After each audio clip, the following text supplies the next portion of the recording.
배꼽 인사.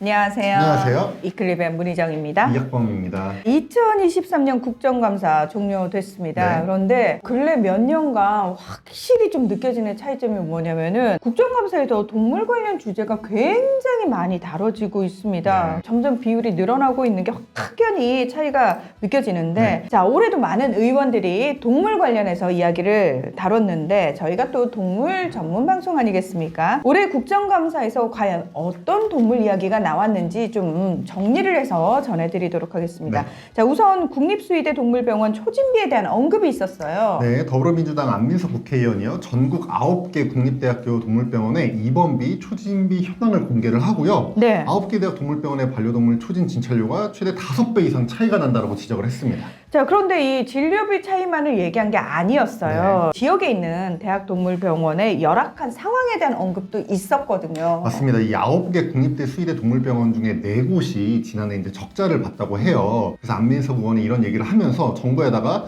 이 국립대학교 동물병원이 지역사회 반려동물 의료를 선도하는 거점병원 역할을 할 수 있도록 반려동물 의료인 양성과 최신 의료 시스템 구축을 위해서 국립대 동물병원에 대한 투자를 해야 된다. 이렇게 주문을 했습니다. 요거 조금 제대로 좀 됐으면 좋겠고요. 아, 그리고 결국 이 얘기 난 나올 줄 알았어.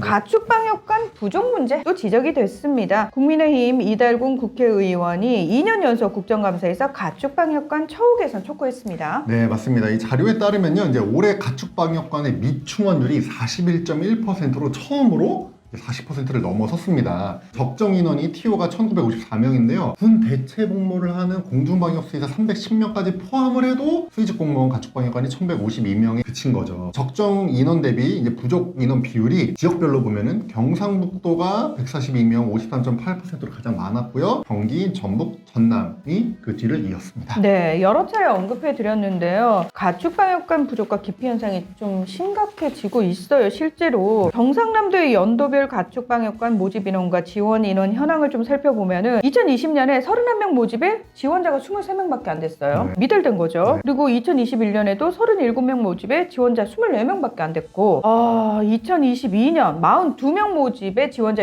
8명. 네. 난 숫자 잘못 본 줄 알았어. 네. 자, 올해는 31명 모집에 지원자가 단 3명이었습니다.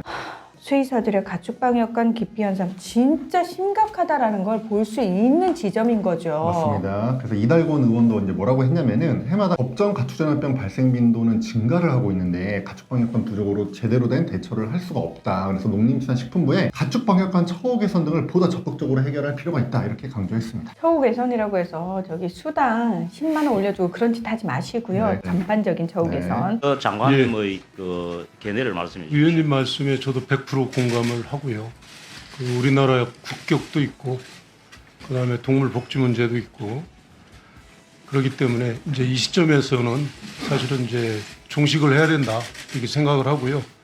정부에서도 그 특별법을 제정하는 게 가장 좋은 방법이다 이렇게 생각을 합니다. 그래서 의회하고 국회하고 협의를 해서 가급적 빠른 시일 내에 종식이 될 수 있도록 그렇게 저희들이 역할을 하겠습니다.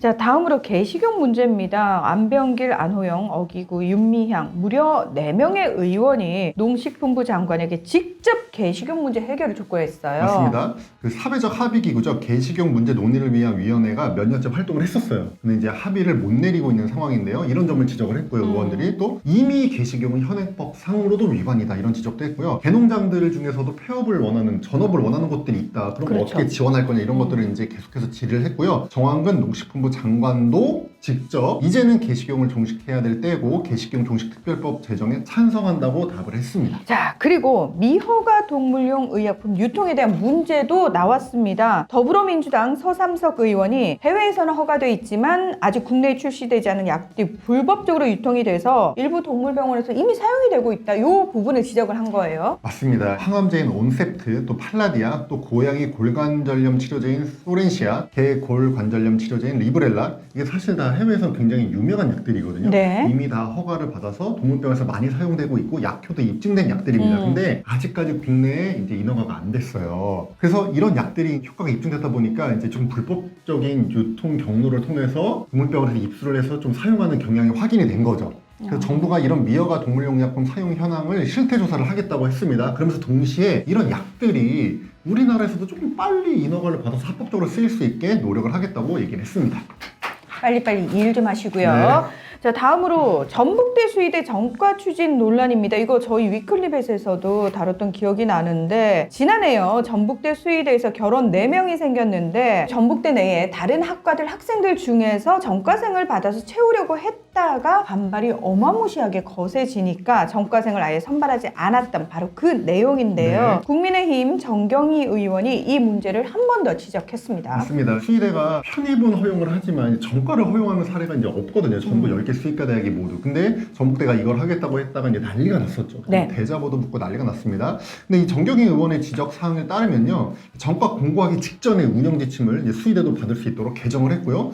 다른 과와 달리 과도하게 높은 영어 공인 점수를 기준으로 내세웠습니다. 그래서 정경희 의원은 이미 높은 영어 점수를 확보한 어떤 특정 학생을 염두에 두고 그 학생을 수의대에 보내기 위해서 전과 규정을 수정하고 모집 공고를 낸 것이 아니냐 이런 의혹을 제기를 했고요. 실제로 4명 모집에 3명이 지원했는데 실제 선발은 하지 않았거든요. 논란이 네. 터지니까 그 지원자 3명에 대한 자료를 전북대 총장에게 제출하라고 요구를 했고 전북대 총장은 제출하겠다고 답을 했습니다. 자칫 형평성의 문제, 공정성의 문제가 분명히 지적될 수 있는 부분이기 때문에 투명하게 밝혀져야 되는 부분이라고 생각을 하고요. 네. 또 하나 부산대 수의대 신설과 관련해서 국민의힘 서병수 의원이 다시 한번 촉구를 했어요. 이거 네. 다 끝난 문제가 아니었군요. 네, 부산대 수의대 신설에 대해서 교육부가 전혀 노력을 하고 있지 않다라고 이제 지적을 했습니다. 그러면서 이 부산대 수의대 신설 문제가 뭐 부산대만의 문제가 아니라 수도권과 지방의 격차를 줄이고 미래 관련 산업의 성장, 또 공공 부분에 대한 수요, 또 의생미용 융합 부분에 대한 수요 등을 고려할 때 수의대 신설이 필요하다라고 이제 지적을 했습니다. 이에 대해서 교육부의 인재정책실장이 수의대 신설 필요성에 공감한다. 그리고 실무부서에서 농식품부와 협의하고 있다라고 답을 했고요. 차정인 부산대 총장도 다시 한번 수의대 신설을 위해서 국회하고 정부 차원의 지원을 당부했습니다. 그리고 이 논의가 이루어지다 보니까 국회 교육위 간사인 이태규 국민의힘 의원도 만약에 교육부하고 농식품부하고 협의가 원만하지 않으면 당정을 통해 조정하는 방법도 있다라고 말을 했거든요. 네. 사실상 정치권에서 압력을 넣을 수 있는 가능성도 시사를 한 겁니다. 이게 그냥 말만 들으면 되게 있으면 좋겠네 라고 생각이 들잖아요. 그런데 문제는 저희가 이 문제 다루면서 지금 현재 수익의 현실에 대해서 이게 왜 문제가 되는지에 대해서 말씀을 드렸어요. 네. 자, 현재 농식품부가 수의사 수급 추계를 가늠하기 위한 연구 용역을 하고 있는 상황이기 네. 때문에 그 상황까지 좀 지켜보고 신중하게 결정을 했으면 좋겠다라는 말씀 한 번 더 드리고요. 네. 이번에 또 그 갈비사자 문제라든지 네. 우리가 왜 기존에 봐왔던 동물 관련해서 수많은 이제 논란들에 대한 다른 얘기들도 나왔거든요. 맞아요. 그런데 저는 국정감사에서 딱 이목을 끌기 위해서 동물 관련 주제 너무 좋아. 이런 식으로 좀 이용당하지 않고 정말로 이 동물과 인간이 함께 상생할 수 있는 방향에서 이 얘기가 계속 좀 지속됐으면 좋겠다. 네. 그런 바람을 또 가져봅니다. 네. 국정감사에서 나타났다가 사라지는 그런 문제가 아니기를요. 네. 예. 자, 오늘 위클리벳은 여기서 마무리하겠습니다. 함께 해주셔서 고맙습니다. 감사합니다.